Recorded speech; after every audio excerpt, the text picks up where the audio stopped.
मैंने हमेशा भारतीय डायस्पोरा को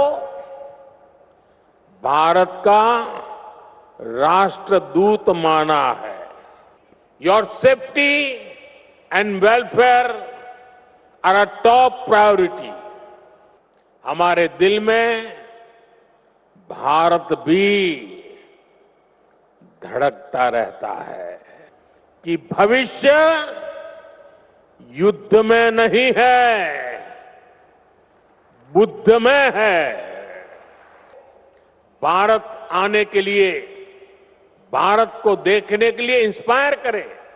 स्किलिंग, रीस्किलिंग और अपस्किलिंग कर रहे हैं। भारत की प्रगति की गति सारे रिकॉर्ड तोड़ रही है। भारत दुनिया की थर्ड लार्जेस्ट इकोनॉमी बनेगा। हम सब मिलकर विकसित भारत बनाएंगे। 2047 तक भारत को विकसित राष्ट्र बनाने में प्रवासी भारतीयों की निर्णायक भूमिका है। ओडिशा के भुवनेश्वर में 18वें प्रवासी भारतीय दिवस सम्मेलन को संबोधित करते हुए प्रधानमंत्री नरेंद्र मोदी ने ये बात कही। वैश्विक विकास और भारत की विकास यात्रा में प्रवासी भारतीयों की भूमिका की प्रधानमंत्री ने प्रशंसा की। उन्होंने फिर दोहराया कि भविष्य युद्ध में नहीं, बुद्ध में है। दुनिया में जब तलवार के जोर पर साम्राज्य बढ़ाने का दौर था,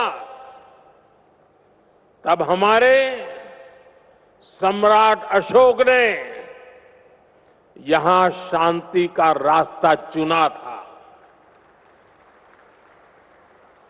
हमारी इस विरासत का ये वही बल है जिसकी प्रेरणा से आज भारत दुनिया को कह पाता है कि भविष्य युद्ध में नहीं है,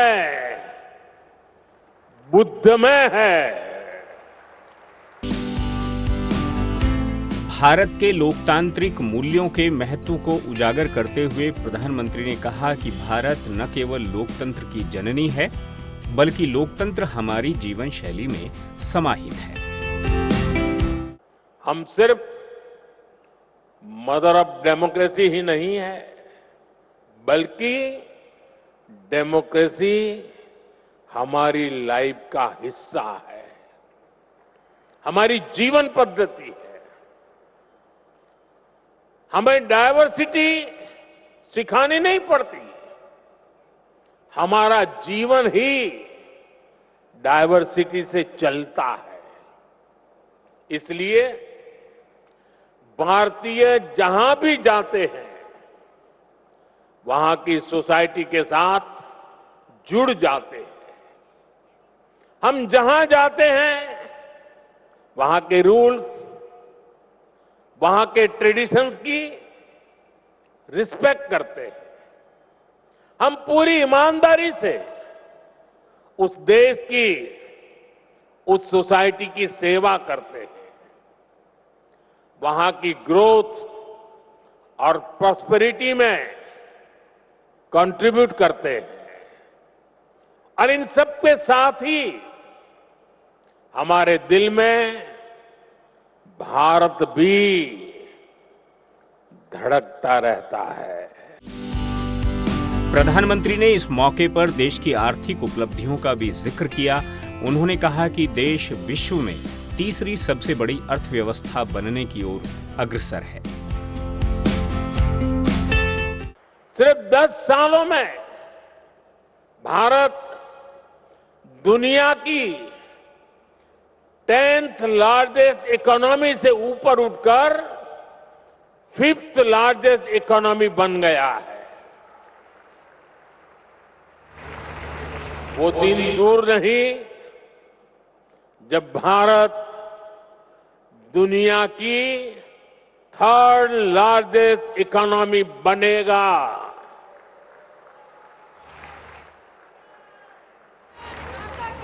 भारत की सफलता आज दुनिया देख रही है। प्रधानमंत्री ने कहा कि अंतरिक्ष का क्षेत्र हो या तकनीक का, भारत सभी क्षेत्रों में तेजी से विकास कर रहा है। आज जब भारत का चंद्रयान शिव शक्ति पॉइंट पर पहुंचता है तो हम सबको गर्व होता है। आज जब दुनिया डिजिटल इंडिया की ताकत देखकर हैरान होती है तो हम सबको गर्व होता है। आज भारत का हर सेक्टर आसमान की ऊंचाई छूने के लिए आगे बढ़ रहा है। रिन्यूएबल एनर्जी हो,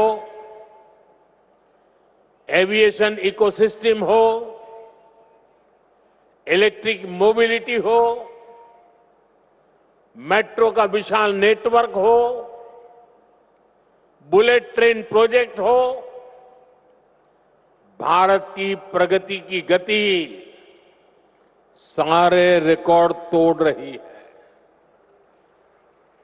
आज Bharat made in India fighter jet बना रहा है, ट्रांसपोर्ट एयरक्राफ्ट बना रहा है और वो दिन भी दूर नहीं जब आप किसी मेड इन इंडिया प्लेन से ही प्रवासी भारतीय दिवस मनाने भारत आएंगे। प्रधानमंत्री ने कहा कि उपलब्धियों और संभावनाओं के कारण भारत की वैश्विक भूमिका में तेजी से इजाफा हुआ है। भारत की बात को आज दुनिया ध्यान से सुनती है। आज का भारत अपना पॉइंट तो स्ट्रांगली रखता ही है, ग्लोबल साउथ की आवाज को भी पूरी ताकत से उठाता है। जब भारत ने अफ्रीकन यूनियन को G20 का परमानेंट मेंबर बनाने का प्रपोजल रखा तो सभी मेंबर्स ने इसका समर्थन किया। ह्यूमैनिटी फर्स्ट के भाव के साथ भारत अपने ग्लोबल रोल का विस्तार कर रहा है। साथियों, भारत के टैलेंट का डंका आज पूरी दुनिया में बज रहा है। आज हमारे प्रोफेशनल्स दुनिया की बड़ी कंपनियों के जरिए ग्लोबल ग्रोथ में कंट्रीब्यूट कर रहे हैं। प्रवासियों की सुविधा और आराम का जिक्र करते हुए प्रधानमंत्री ने कहा कि सुरक्षा और कल्याण सरकार की सर्वोच्च प्राथमिकता है। We give great importance to your convenience and comfort. Your safety and welfare are a top priority. We consider it our responsibility to help our diaspora during crisis situations, no matter where they are. This is one of the guiding principles of India's foreign policy today. Over the last decade, our embassies and offices worldwide have been sensitive and proactive. प्रधानमंत्री ने ये भी कहा कि भारत की समृद्ध सांस्कृतिक विरासत और आर्थिक खुशहाली को दर्शाते हैं। आज का भारत विकास भी और विरासत भी इस मंत्र पर चल रहा है। G20 के दौरान हमने देश के कोने कोने में इसलिए मीटिंग रखी ताकि दुनिया भारत की डायवर्सिटी का फर्स्ट हैंड एक्सपीरियंस ले पाए। हम बड़े गर्व से यहां काशी तमिल संगमम, काशी तेलुगु संगमम, सौराष्ट्र तमिल संगमम जैसे आयोजन करते हैं। अभी कुछ दिन बाद ही संत थिरुवल्लुवर दिवस है। हमारी सरकार ने संत थिरुवल्लुवर के विचारों के प्रसार के लिए थिरुवल्लुवर कल्चर सेंटर्स की स्थापना का निर्णय लिया है। इस मौके पर प्रधानमंत्री ने प्रवासी तीर्थ दर्शन योजना के तहत प्रवासी भारतीयों के लिए एक विशेष पर्यटक ट्रेन प्रवासी भारतीय एक्सप्रेस की उद्घाटन यात्रा को भी हरी झंडी दिखाई। भारत में हेरिटेज से जुड़े अपने स्थानों को कनेक्ट करने के लिए भी हमने अनेक कदम उठाए हैं। जैसे भगवान राम और सीता माता से जुड़े स्थानों के दर्शन के लिए स्पेशल रामायण एक्सप्रेस ट्रेन है।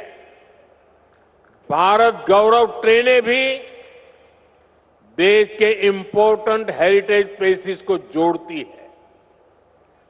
अपनी semi high speed Vande Bharat train से भी हमने देश के बड़े हेरिटेज सेंटर्स को जोड़ा है। थोड़ी देर पहले एक विशेष प्रवासी भारतीय एक्सप्रेस ट्रेन शुरू करने का अवसर मुझे मिला। इसमें करीब 150 लोग टूरिज्म और आस्था से जुड़े 17 डेस्टिनेशन का टूर करेंगे। प्रयागराज में महाकुंभ शुरू हो रहा है। ये मौका लाइफ में बार बार नहीं मिलता। वहां भी आप जरूर होकर आए। प्रधानमंत्री ने देश को विकसित बनाने के लिए प्रवासी भारतीयों से योगदान की अपील की। साथियों, साल 1947 में भारत को आजादी मिली और उसमें एक बड़ा रोल हमारे डायस्पोरा का भी रहा है। उन्होंने विदेशों में रहकर भारत की आजादी के लिए कंट्रीब्यूट किया। अब हमारे सामने 2047 का टारगेट है। हमें भारत को विकसित देश, एक डेवलप्ड नेशन बनाना है। आप आज भी भारत की ग्रोथ में शानदार कंट्रीब्यूशन कर रहे हैं। आपके हार्डवर्क के चलते ही आज भारत रेमिटेंस के मामले में दुनिया में नंबर 1 हो गया है। अब हमें इससे भी आगे सोचना है। मेड इन इंडिया प्रोडक्ट्स को बढ़ावा देने के साथ साथ प्रधानमंत्री ने प्रवासी भारतीयों से एक पेड़ मां के नाम लगाने का भी आह्वान किया। मेरी एक और अपील मदर और मदर अर्थ से जुड़ी है। अभी कुछ दिन पहले मैं गयाना गया था। वहां के प्रेसिडेंट के साथ मैंने एक पेड़ मां के नाम इनिशिएटिव में हिस्सा लिया। भारत में करोड़ों लोग ये काम कर रहे हैं। आप भी जिस देश में हैं हो, वहां अपनी मां के नाम एक ट्री, एक सैपलिंग जरूर प्लांट करें। मुझे विश्वास है कि आप जब भारत से लौटकर जाएंगे तो विकसित भारत का रिजोल्यूशन, ये संकल्प भी आपके साथ जाएगा। हम सब मिलकर विकसित भारत बनाएंगे। प्रवासी भारतीय दिवस सम्मेलन केंद्र सरकार का प्रमुख कार्यक्रम है जो प्रवासी भारतीयों से जुड़ने और उन्हें एक दूसरे से बातचीत करने में सक्षम बनाने के लिए एक महत्वपूर्ण मंच प्रदान करता है। इस वर्ष के प्रवासी भारतीय दिवस सम्मेलन का विषय है विकसित भारत में प्रवासी भारतीयों का योगदान।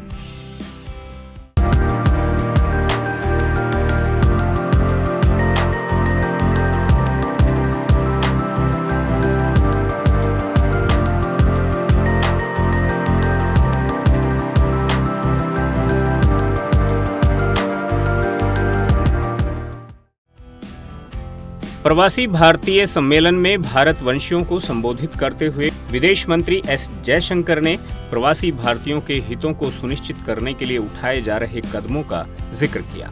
उन्होंने कहा कि वे इस बात को लेकर आश्वस्त हो सकते हैं कि विदेश में मुश्किल समय में भारत सरकार उनकी मदद के लिए हमेशा तैयार है। विदेश मंत्री ने कहा कि उन्हें अपने प्रवासी भारतीयों की उपलब्धियों पर गर्व है। वैश्वीकरण के दौर में हर गुजरते साल के साथ प्रवासी समुदाय का महत्व बढ़ता जा रहा है। हर 2 साल में आयोजित होने वाले यह समारोह एक पारिवारिक पुनर्मिलन जैसा है। विदेशों में रहने वाले भारतीय अपने देश में हो रही प्रगति और विकास को स्वयं देख पाते हैं, अनुभव कर पाते हैं। आप सभी न केवल अपने जीवन की उपलब्धियों पर गर्व करते हैं, बल्कि विदेशों में हमारे लिए बढ़ते सम्मान का भी अनुभव करते हैं। और साथ ही साथ हम भारतीय भी विदेशों में रहने वाले अपने परिजनों की सफलता और उपलब्धियां पर भी गर्व करते हैं। Friends, in a globalized era, the diaspora only becomes more important with each passing year. Whether it is technology, best practices, or resources, be it tourism, trade, or investment, the two-way flows you enable are invaluable. As we strive to build a global workplace, this will be even more so in the times to come. The very people-centric changes we promote in India also benefit the diaspora. This could be enhancing the ease of doing business, promoting ease of living, or facilitating connectivity and travel. The application of digital technologies to ensure diaspora welfare is also apparent. In the last decade, we have seen the simplification of passport issues and renewal as well as ease of attestation. प्रवासी भारतीय दिवस सम्मेलन की मुख्य अतिथि Trinidad और Tobago की राष्ट्रपति क्रिस्टीना कार्ला कंगालू ने वैश्विक विकास में भारत के योगदान का जिक्र किया। दुनिया भर में बसे भारतवंशियों के लिए प्यार और सम्मान के लिए भारत के प्रयासों की सराहना की। It is impossible to overstate how uplifting it is to members of the Indian diaspora to know that the country of our origin carves out for us this sacred space during the convention to reach across the seas, to find us in whatever parts of the world we are, and to embrace us. For us, it is an act of sublime love poured out upon us by a nation and a people who have made some of the greatest contributions to the upliftment of the world that our planet has ever seen. India's contributions to the world's development are remarkable and are reputed to include, among many other legendary accomplishments, that a nation so great should pause and remember its descendants is in and of itself cause for tremendous celebration. I am therefore immensely thankful that the Republic of India has chosen to shine its powerful light on the contributions that, faithful to the source from which the spirit that animates their efforts comes, the Indian diaspora has made to cultural, social, and economic development across the wider world. Over the last 2 decades, this convention has served not only as a platform for collaboration between India and its diaspora, but also as a means of recognizing the spirit of resilience, determination, and service that has characterized the journey of persons of Indian descent the world over.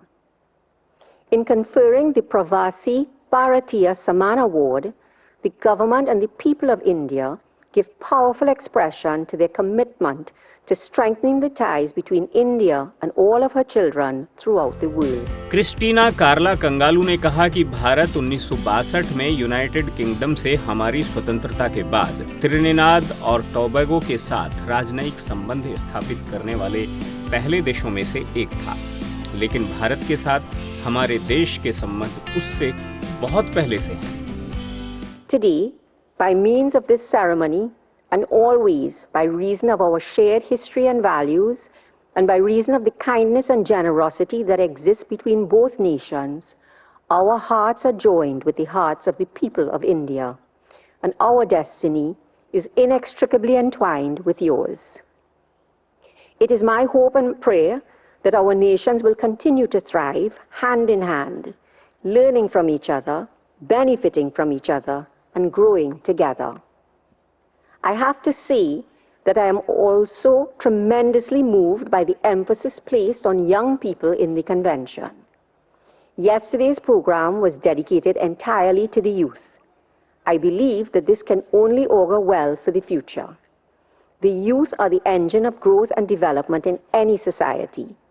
Empowering and supporting young people are vital for their and their society's growth and development.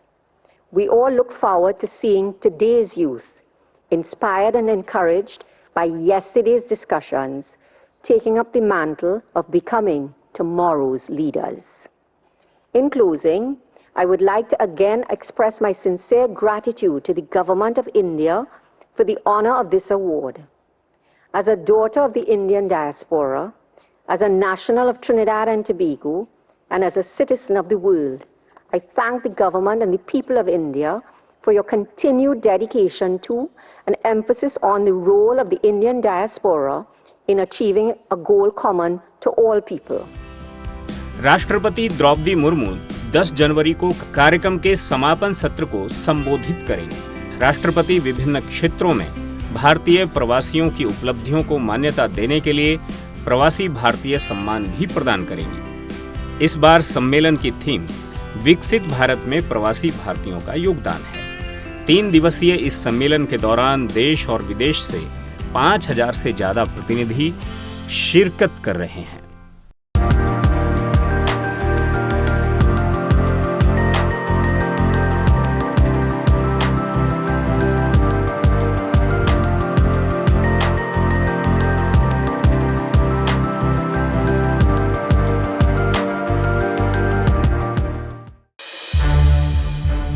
संसद TV के और भी programmes देखने के लिए subscribe करें हमारा YouTube channel और हाँ, इन्हें लाइक और शेयर करना ना भूलें।